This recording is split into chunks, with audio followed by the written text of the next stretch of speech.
Hi. Okay, so today we're going to learn about rotary cutting. Very basic. Not going to get too into cutting different kinds of blocks or anything, but today we're going to learn like the basics of using your rotary cutter, a standard acrylic ruler, and then your basic cutting mat. Okay. Before we get started though, I want to make it clear that these can be very dangerous. You can cut your fingers, someone else can cut their fingers. It's very important to make sure that the blade is always closed. So this is open and this is closed. Some people like to wear safety gloves while they're cutting. I haven't gotten in the habit of wearing them. I've pretty much got a pretty good system of how I cut fabric. So I haven't had an issue with cutting myself, but I know people have, and it's not pleasant. So just be careful to always keep your blade closed and make sure you're always cutting away from yourself, never towards yourself. Make sure you have a sturdy surface to cut on. You don't want something flimsy or wobbly because one, it's more dangerous, and two, it can mess up the fabric if it doesn't, ruin your cutter and your mat. You also want to make sure that you are using a sharp blade. So I like to replace my blades probably after every 4 or 5 major sewing projects, queen size quilts, maybe 15 baby quilts. Once you have to like push hard and really go, that's when you need to change your blade. I'm going to show you on this, this is a 45mm blade, and that's pretty standard for quilters.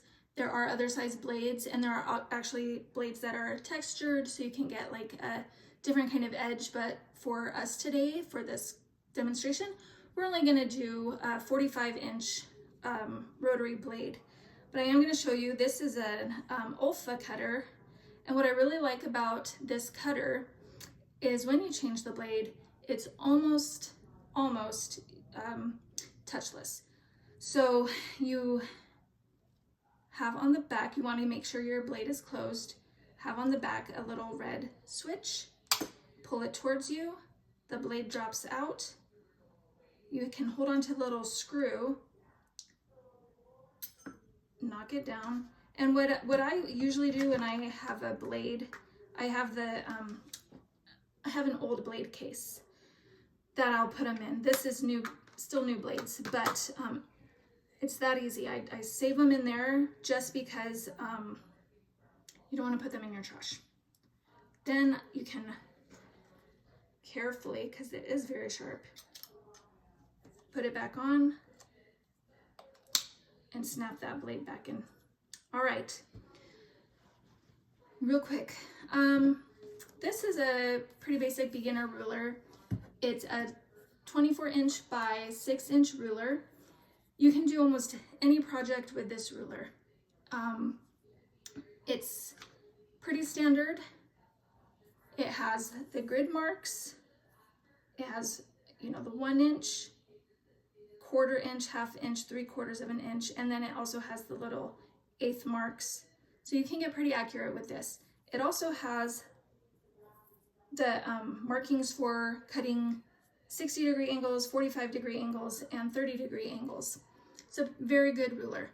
Some projects you may want to invest in other rulers. I have quite a few square rulers, and I buy them in different sizes for different projects, right? So I have a 4-inch, 6.5 inch, 9.5 inch, 12.5 inch, and I actually also have a 24 something inch. I don't know if it's 24.5 or just 24. That actually does come in handy once in a while. But for today, we're going to use the standard 6 by 24. It's plenty good to do any project you need to do. So what I like to do, so this is a pre-cut 10-inch square, and what I'm going to do, I'm going to show you with 2 different squares. There's a couple different ways you can cut your fabric. I've always used the ruler for my measuring, but you can also use the lines on the mat because there is a grid on your mat for a reason. I like to personally, let's say I didn't line this up with the grid on the mat. Let's say I have it just thrown on there diagonally. I want to cut, this is 10 inches. I want to cut 4 even strips. So I'm going to cut the first 2 just using my ruler. And I'm going to count over 1, 2, and then a half. This is the 2.5 mark.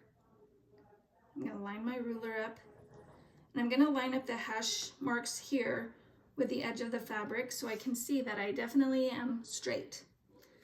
I'm going to open my blade and just apply gentle pressure, but enough to get through the fabric. I like to hold my ruler. I always keep my pinky off to the side. That way my pinky doesn't slide. The ruler can slide, but if you have your pinky or a finger or 2 off to the side, it's less likely to slip. There are products you can buy to put on the back of your ruler. There's little gritty like sandpaper dots or little grip tape that you can put on the back of your ruler to keep it from slipping. I haven't used that, but it's there. There are products to help you. There's suction cup handles. There's quite a few different things that you can use. I've never used any of those products, but they can be helpful for people who want them. I like to put my hand about the center of the piece of fabric that I'm cutting, apply pressure. I keep my pinky off to the side, and I'm going to apply light pressure and cut. I pull my fabric away, and then I can do it again. 2.5 inches.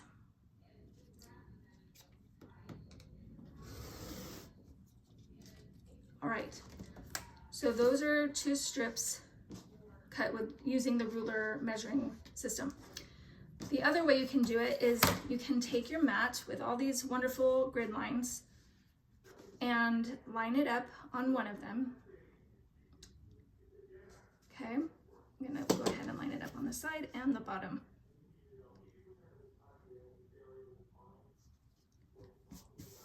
The first time someone tried to explain rotary cutting to me and using the ruler and the mat, I was so confused. I didn't understand it, and it wasn't until I took my first actual quilting class in a quilt shop that I really understood how to use this system.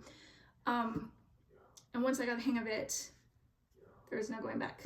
It's so wonderful. My first quilt, I tried to cut it out with using a pencil and a ruler, not this kind of ruler, like an elementary school ruler, drawing a grid on yardage that pretty much wasted the fabric when I cut it with scissors. So for me, learning the rotary cutting technique was excellent.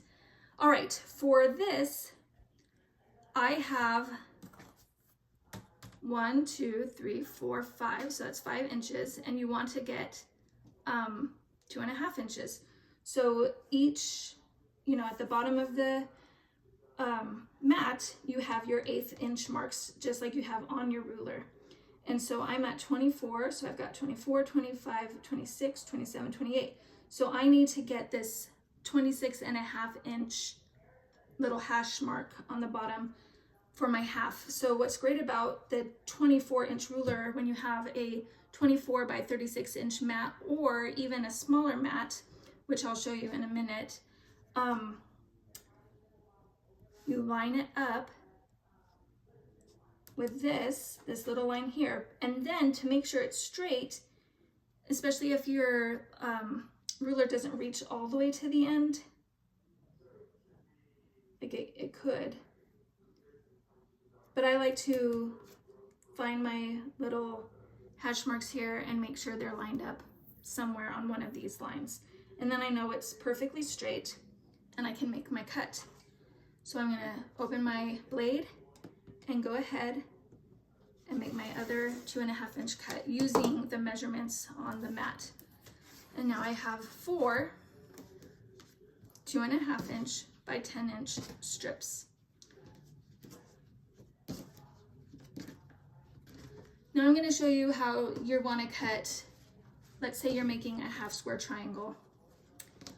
Usually if you're making a half square triangle project, which I will demonstrate in another video, you generally will draw a line diagonally on the back side or the wrong side of your fabric.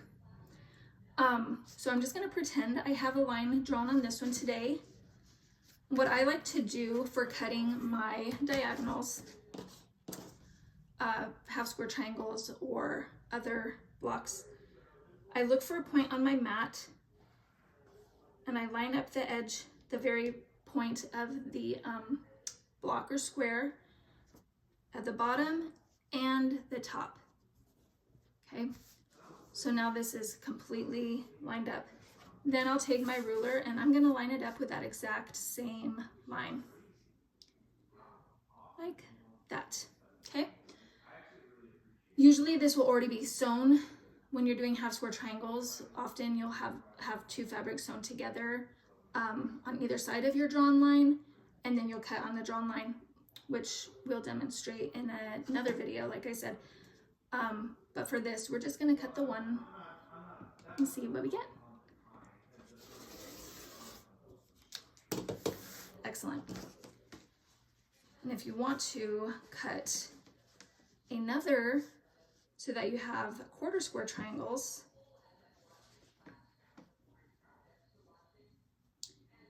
you'll line that up again. You can use your fingers to just kind of scoot your fabric around. I'm going to line up the tip.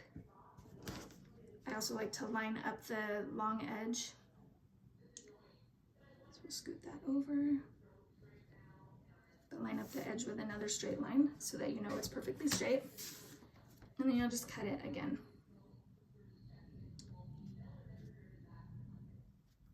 Okay, open your blade, apply light pressure, cut. If you really have to push to cut, it's not a problem with this kind of cutter, but some cutters, they have a screw and a nut on the back. So if it's ever like a brand new blade, but it's still really tight, just loosen the screw a tad and that should make it a smoother cut. All right, sometimes, now this is from experience, the blades are so thin. So sometimes when you change your blade, you might accidentally stick 2 of them on.